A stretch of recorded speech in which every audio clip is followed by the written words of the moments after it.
नमस्कार. भारतीय राजकीय विचारवंत या अभ्यासक्रमामध्ये आपण महात्मा गांधी यांचे विचार या ठिकाणी तपासत आहोत.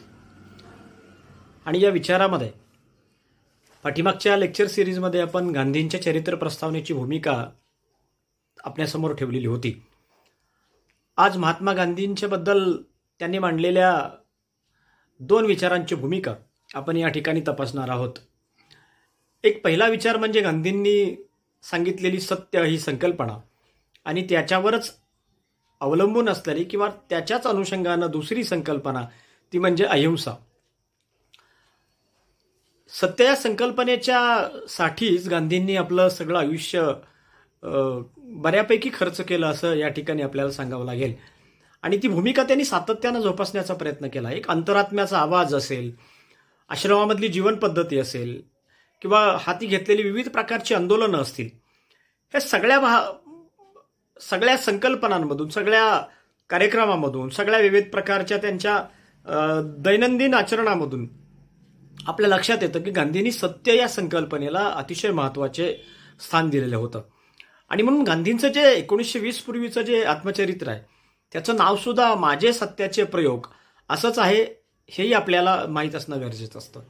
आणि म्हणून गांधींनी स्पष्ट केलेली सत्याग्रहाची संकल्पना काय आहे याच्याबाबत आपण या ठिकाणी चर्चा करणार आहोत. गांधी म्हणतात सत्याशिवाय कोणतीही गोष्ट पूर्ण होऊ शकत नाही. म्हणजे समाज जीवनातल्या, मानवी जीवनातल्या सगळ्या संकल्पनांचा आधार हा सत्य आहे.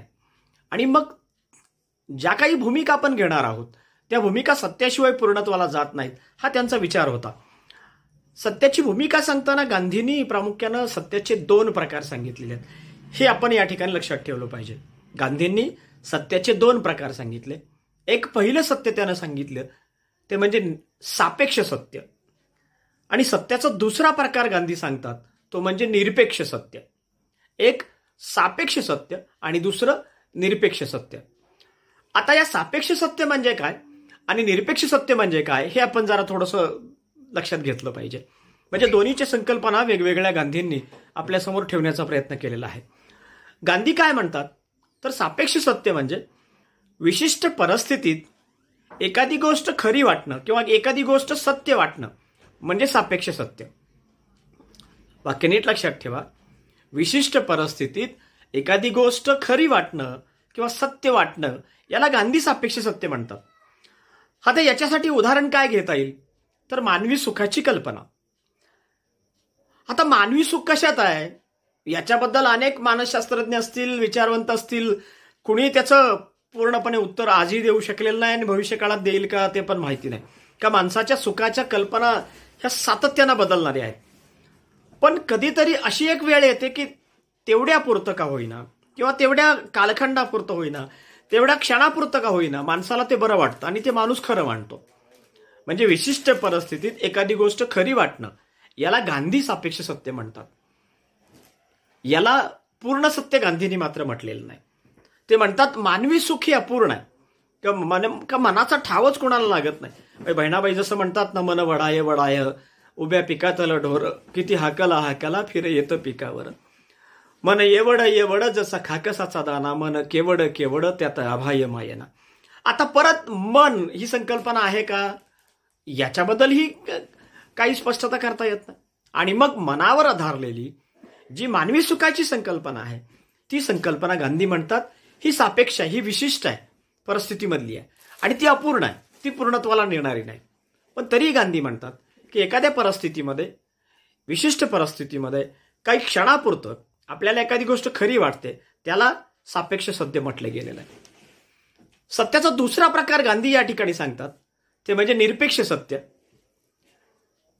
निरपेक्ष सत्याची भूमिका सांगताना त्यांनी स्पष्ट केलंय ते म्हणजे सत, चित आणि आनंद या तिघांचा सुंदर समन्वय. सत, चित आणि आनंद. सत म्हणजे सत्य, चित म्हणजे शरीर, चेतना, आनंद म्हणजे आपणाला मिळणारी अनुभूती. ह्या तिन्ही संकल्पनांचा एकत्रितरित्या ज्यावेळेस आपल्या समोर एखादा समुच्चय येतो त्यावेळेस खऱ्या अर्थानं निरपेक्ष सत्य आपल्याला गबसल्याचा, सापडल्याचा त्या ठिकाणी अनुभव प्राप्त होतो. आता निरपेक्ष सत्य कोणाला मिळतं? सापेक्ष सत्य हे काही क्षणापुरतं असतं, पण निरपेक्ष सत्य हे कुणाला मिळतं आणि त्याच्यासाठी काय करावं लागेल, याच्यासाठी गांधी म्हणतात त्याच्यासाठी आत्मबलिदान ही सगळ्यात मोठी देणगी आहे. आपण चरित्र प्रस्तावनेमध्ये सांगितलंच की भगवद्गीतेचा जो प्रभाव गांधीजींच्यावर पडलेला होता त्याच्यामध्ये कर्मण्येवाधिकारस्य मा फलेषु कदांचन, म्हणजे कर्म करीत राहा, फळाची अपेक्षा करू नको, हे जे संस्कार गांधींच्यावर झालेले होते तेच त्यांचे निरपेक्ष सत्यामध्ये आपल्याला स्पष्ट करावे लागतात. गांधी म्हणतात निरपेक्ष सत्याकडे जायचं असेल किंवा ती मिळवायचं असेल तर आपल्याला आत्मबलिदान करण्याची आपल्याला गरज आहे. आत्मबलिदान केलं पाहिजे त्याच्यासाठी.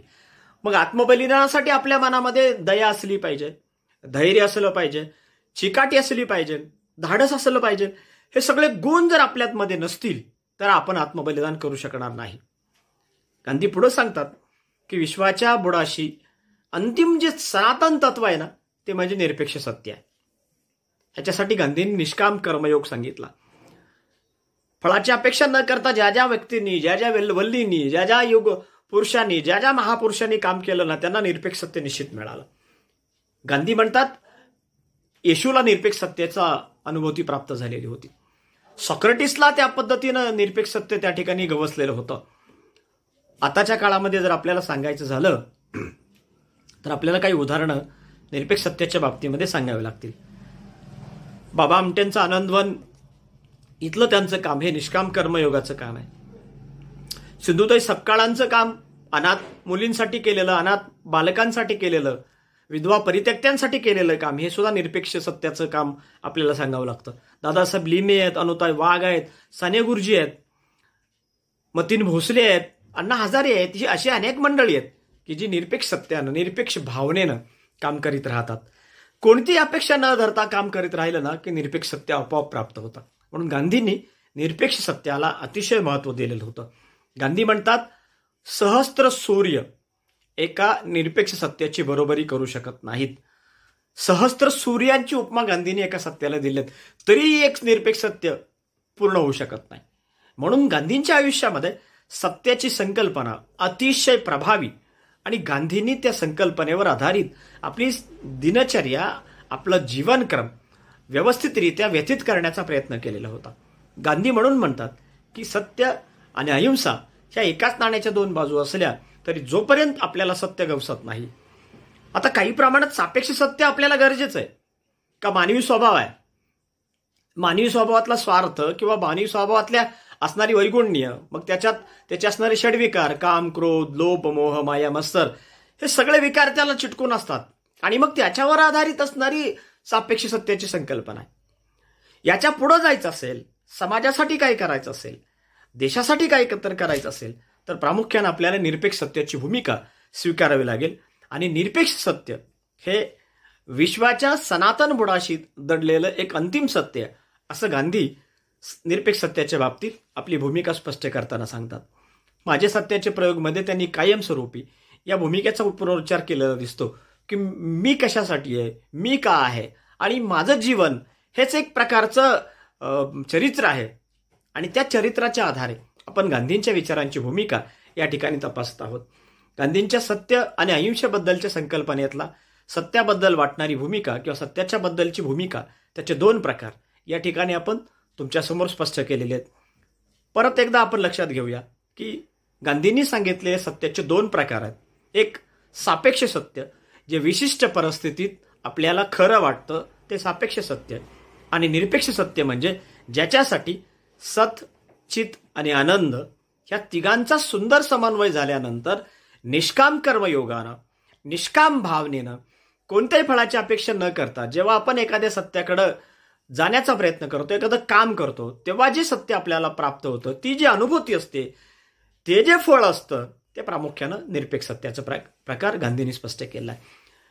सापेक्ष सत्य आणि निरपेक्ष सत्याची भूमिका आणि एकंदरीत गांधींच्या सत्याच्या बद्दलचा विचार या ठिकाणी आपण आजच्या या व्याख्यान सिरीजमध्ये या ठिकाणी आपल्यासमोर स्पष्ट केलेला आहे. धन्यवाद.